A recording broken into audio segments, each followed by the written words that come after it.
तसव्वुर कीजिए, एक तारीख रात है।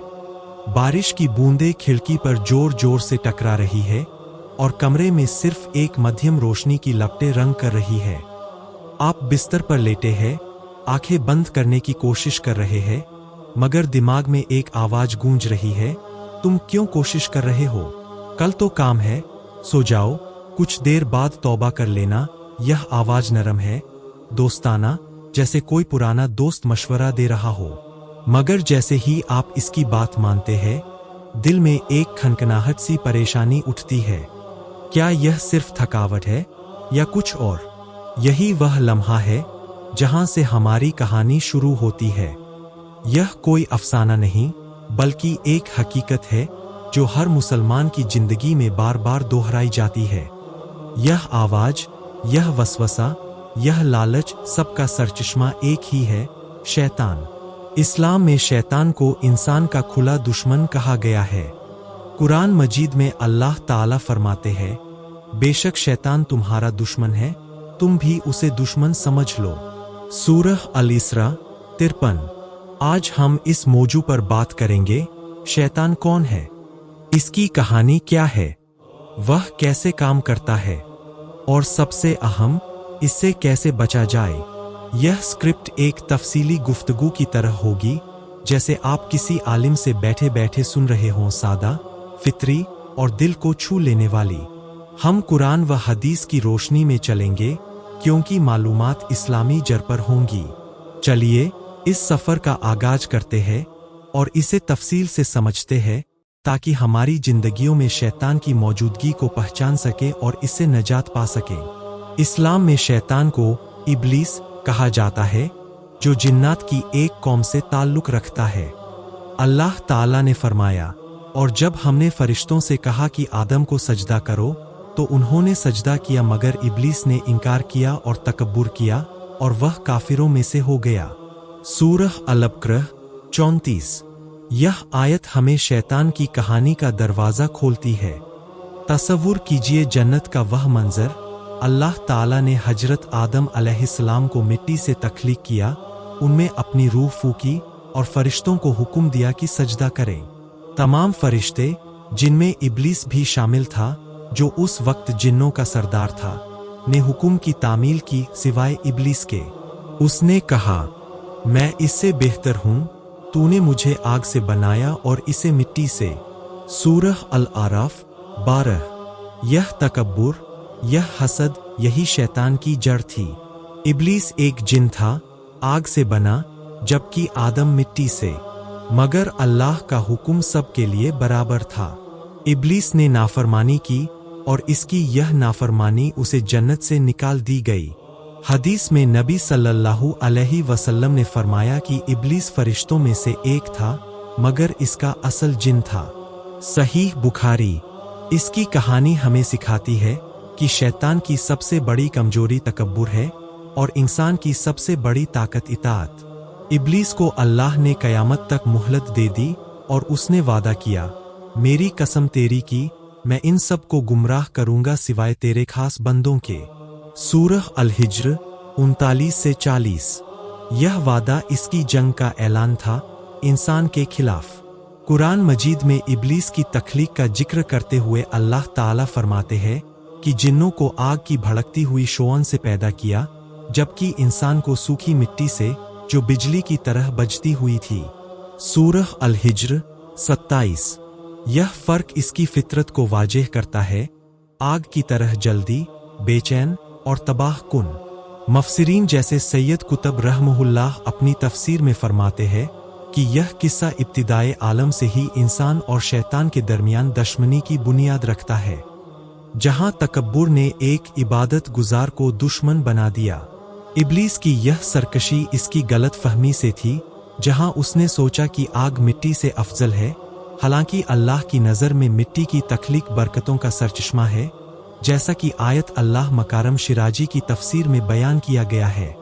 इब्लीस की पैदाइश से पहले वह फरिश्तों की सफ़ों में इबादत करता रहा, मकाम कुरब अल्लाही पर फाइज रहा, मगर एक लम्हे की नाफरमानी ने सब कुछ तबाह कर दिया।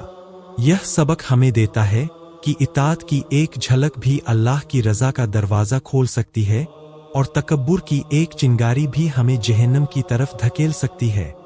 यह कहानी दिलचस्प है क्योंकि यह हमें याद दिलाती है कि शैतान कोई ख्याली किरदार नहीं बल्कि एक हकीकी वजूद है जो हमारे घूमता है, वसवसे डालता है। क्या आपने कभी सोचा कि क्यों हमारे बचपन की कहानियों में शैतान को एक लंबे सींग वाला भूत दिखाया जाता है? हकीकत यह है कि वह इतना वाज़ेह नहीं, वह छुपा हुआ दुश्मन है जो हमारे कान में फूंक मारता है। इब्लीस की फौज का जिक्र कुरान में बार बार आता है, जहां अल्लाह फरमाते हैं सूरह अल-हज 52, यानी हर नबी के पास शैतान की फौज वसफ से डालने की कोशिश करती थी। इब्लीस की यह फौज शयातीन पर मुश्तमिल है जो जिन्नात और इंसानों दोनों में से हो सकते हैं। सहीह बुखारी की हदीस नंबर 3286 में बयान है कि इब्लीस और इसकी फौज का काम इंसान को गुमराह करना है और वह पैदाइश के वक्त ही बच्चे को छूता है ताकि रोए या भटक जाए। नबी सल्लल्लाहु अलैहि वसल्लम ने फरमाया, जब कोई बच्चा पैदा होता है तो शैतान उसे छूता है, सिवाय और उनकी माँ के। यह फौज आग की सिफत रखती है, जैसा कि हदीस में है कि कुछ शयातीन के हाथों में आग के शोले होते थे जो रसूल अल्लाह सल्लल्लाहु अलैहि वसल्लम को जलाना चाहते थे। इब्लीस की औलाद भी इस फौज का हिस्सा है, जहां वह अपने पकारों को इकट्ठा करता है और कयामत के दिन सबको जहन्नम में जमा कर दिया जाएगा। विकी शिया में बयान है कि इब्लीस जिन्नात में से था और इसकी सरकशी ने इसे अल्लाह की रहमत से महरूम कर दिया, मगर इसकी फौज आज भी फाल है जो वसवसों के जरिए काम करती है। यह फौज अकेली नहीं बल्कि मुनज्जम है, कभी इंसानी शक्ल में जैसे बुरे दोस्त, कभी ख्यालात की सूरत में। रसूल अल्लाह सल्लल्लाहु अलैहि वसल्लम ने फरमाया कि शैतान तुम्हारे दिल में सवाल डालता है, फलां चीज किसने बनाई? यह सब इसकी फौज की हिकमत अमली है जो ईमान को कमजोर करने की कोशिश करती है। इब्लीस की यह फौज हमें खबरदार करती है कि दुश्मनी सिर्फ एक शख्स की नहीं बल्कि एक निजाम की है जो हर मोड़ पर हमला आवर होती है। शैतान एक जिन है जो आग से बना है और इसकी सबसे बड़ी ताकत वसवसा यानी दिल में बुरे ख्यालात डालना। कुरान में फरमाया, शैतान तुम्हें गरीबी का खौफ दिखाता है और फहिश कामों का हुक्म देता है। सूरह अल-बकरह 268। वह हमें लालच देता है, हसद दिलाता है और गुनाह को खूबसूरत बना देता है। हदीस में है कि शैतान नींद में सिर के पीछे 3 गिरहे बांधता है और कहता है, रात लंबी है, सो जाओ। जब इंसान अल्लाह का जिक्र करता है, वुजू करता है और नमाज पढ़ता है तो यह गिरहें खुल जाती है। सहीह बुखारी 4, किताब 54, हदीस 491। यह हमें बताती है कि शैतान की रसाई हमारे अंतरीनी जहान तक है, वह हमारे को जानता है। शैतान की फौज भी है, शयातीन, जो जिन और इंसान दोनों में से हो सकते हैं। कुरान कहता है, इंसानों में से भी ऐसे हैं जो अल्लाह के बारे में बगैर इल्म झगड़ते हैं और हर सरकश शैतान की पैरवी करते हैं। सूरह अल-हज 4। यानी शैतान अकेला नहीं, इसके हमवा भी है जो गुमराही फैलाते हैं। इसकी ताकत मुहद्दद है, वह हमें मजबूर नहीं कर सकता, सिर्फ वसवसा दे सकता है। अल्लाह फरमाते हैं, शैतान की साजिशें कमजोर है। सूरह अल-निसा 76। मगर अगर हम इसकी बात सुन लें तो वह हमें दूर ले जाता है। मसलन हजरत आदम और हवा अलैहिमा अस्सलाम को जन्नत से निकालने में शैतान ने वसवसा किया, क्या तुम्हें अपने रब ने इस दरख्त से रोका है कि तुम फरिश्ता बन जाओ या हमेशा रहने वाले हो जाओ? सूरह अल-आराफ 20। नतीजा, जन्नत से नुजूल होना। यह सबक है कि शैतान झूठ बोलता है, वादे करता है जो पूरे नहीं होते। तफसील से देखे तो शैतान के वसफ से शक्लों में आते हैं, जैसा कि मुहद्दिस फोरम में बयान है कि वह कौम जिनकी तख्लीक के बाद अरूह शयातीन को इस्तेमाल करता है जो नूर की सिफ्तों से महरूम हो चुकी होती है। यह वसफ से ईमान, नमाज और तौबा में दाखिल होते हैं, जहां वह शकूक पैदा करते हैं, क्या अल्लाह माफ करेगा? क्या यह सच है? टाउन की फतवा साइट पर लिखा है कि ऐसे वसवसों को दिल में जगह न दें बल्कि जिक्र अल्लाह से झड़क दें। शैतान की चालाकी यह है कि वह नरम लहजे में बात करता है, जैसे ख्वाही कर रहा हो, मगर इसका हदफ गुमराही है। मसलन के तौर पर वह सदका देने वाले को कहता है, गरीब हो जाओगे, या शराब पीने वाले को, यह राहत है। यह सब कुरान की रोशनी में है, जहां अल्लाह ने खबरदार किया है कि शैतान की पैरवी खसारा है। शैतान की चालाकियों की फहरिस्त लंबी है, मगर कुरान व हदीस से कुछ अहम को तफसील से देखें। पहली चाल, वसवसा और शकूक। वह ईमान में शक डालता है, क्या कुरान सच है? क्या नमाज की जरूरत है? सूरह अल-मुजादला 10। हल। सूरह अल-बकरह की आखिरी 2 आयतें पढ़ो। यह वसफ से खास तौर पर नमाज में आते हैं, जहां गंदे ख्यालात दिल में आ जाते हैं, जैसा कि फतवे में पूछा गया है कि क्या ऐसे ख्यालात गुनाह है? जवाब है कि अगर इन पर अमल न हो तो गुनाह नहीं, मगर इन्हें झड़कना जरूरी है। दूसरी चाल, लालच और दुनिया की मोहब्बत। तुम गरीब हो जाओगे अगर सदका दो, यह इसका पुराना हथकंडा है। सूरह अल-बकरह 268। वह शराब, जुआ, जिना को खूबसूरत बनाता है, यह सब शैतान का काम है।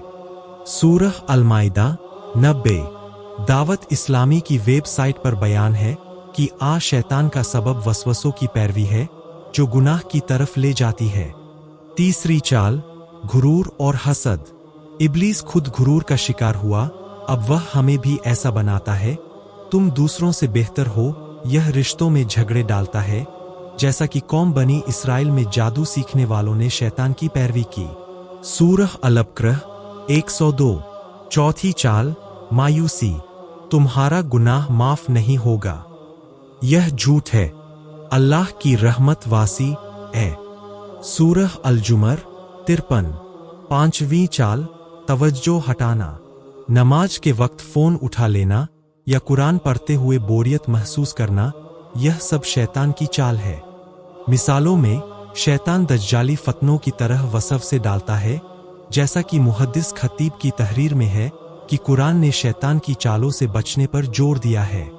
आजकल सोशल मीडिया पर अफवाहें, झूठी खबरों, यह भी शैतान की फौज का काम है, जो इंसानी शयातीन के जरिए फैलती है। एक और मिसाल, शैतान अल्लाह की जात के बारे में वसफ से डालता है, जैसा कि इस्लाम हाउस की फतवे में है कि ऐसे शख्स को खौफ न हो, बल्कि अल्लाह की पनाह मांगे। शैतान की यह चालें इंसानी फितरत को जानती है, वह कमजोरियों को निशाना बनाती है, जैसे जहां हदीस है कि में शैतान करीब आता है। तरमज़। यह सब तफसील से देखने से पता चलता है कि शैतान की हर चाल एक जाल है, जो आहिस्ता आहिस्ता कसता है, मगर अल्लाह की हिदायत इसे काट देती है। शैतान से बचना मुमकिन है, क्योंकि अल्लाह ने हमें हथियार दिए हैं, और इनकी तफसील कुरान व हदीस में मिलती है। पहला हथियार, पनाह मांगना। हर काम से पहले औजु बिल्लाहि मिनश शैतानिर रजिम कहो। सूरह अल-नास 4 से 6। यह कलमा शैतान को भगाता है, जैसा कि हदीस में है कि अजान के वक्त शैतान फुंकारे मारता हुआ भाग जाता है। सहीह बुखारी। दूसरा, नमाज और जिक्र। बाकायदा नमाज शैतान को दूर रखती है। नबी सल्लल्लाहु अलैहि वसल्लम ने फरमाया, नमाज शैतान को भगाती है। तीसरा, कुरान की तिलावत। सूरह अल-फलक और अल-नास पढ़ो, यह शैतान से पनाह है। रात को सूरह अल-बकरह पढ़ने से शैतान घर में दाखिल नहीं होता। सहीह मुस्लिम। अगर सूरह बकरह की पहली 4 आयत अल-कुर्सी और आखिरी 3 आयतें पढ़ लो तो शैतान करीब न आएगा। उर्दू फतवा। चौथा, सदका और नेक अमल। शैतान गरीबों से दूर रहता है, नेकियां इसकी ताकत छीन लेती है, जैसा कि किताबवत में है कि सदका शैतान की दोस्ती तोड़ता है। पांचवां, तौबा और इल्म। हर गलती पर तौबा करो और कुरान सीखो। इल्म शैतान की चालों को बेनकाब करता है। तरीकों में इंसानी शयातीन से बचना, जैसे बुरे दोस्तों से दूरी, जैसा कि दावत इस्लामी में बयान है। आयत अल्लाह खामेनी की रिवायत में है कि शैतान के से बचने का नुस्खा जिक्र और सब्र है। की तहरीर में है कि शैतान की चालों से बचने के लिए फितरत इंसानी की हिफाजत जरूरी है, यानी नेक सतायत और अल्लाह की याद। हदीस में है, शैतान तुम्हें साए तो अल्लाह की पनाह मांगो। सहीह बुखारी। यह तदाबीर न सिर्फ हिफाजत देती है बल्कि ईमान को मजबूत करती है। जैसा कि मुहद्दिस फोरम में पूछा गया है कि नमाज में वसवसों से कैसे बचें। जवाब, फौरन अल्लाह का जिक्र करो। यह सब तरीके एक जंजीर की है जो शैतान की फौज को रोकती है। आखिर में शैतान की कहानी गमगीन है। कयामत के दिन वह कहेगा, मैंने तुम्हें कुछ नहीं कहा, सिर्फ वसवसा दिया। सूरह इब्राहीम 22। और जहन्नम में वह और इसके पकार होंगे, मगर अल्लाह के खास बंदे जो ईमान वाले महफूज रहेंगे। यह स्क्रिप्ट खत्म हो रही है, मगर सफर जारी रखें। शैतान को दुश्मन समझें, अल्लाह को दोस्त। हर वसवसे पर सोचें, क्या यह अल्लाह की मर्जी है, और फिर आगे बढ़े। अल्लाह हमें शैतान की चालों से बचाए, आमीन। अब इस तफसील से वाज़ेह है कि शैतान की कहानी सिर्फ उनकी नहीं बल्कि हमारी रोजमर्रा की हकीकत है, और इससे बचाव अल्लाह की नुसरत पर मुनहदद है। इब्लीस की सरकशी का माजरा हमें बताता है कि तकब्बुर कैसे एक लम्हे में सब कुछ तबाह कर देता है, जैसा कि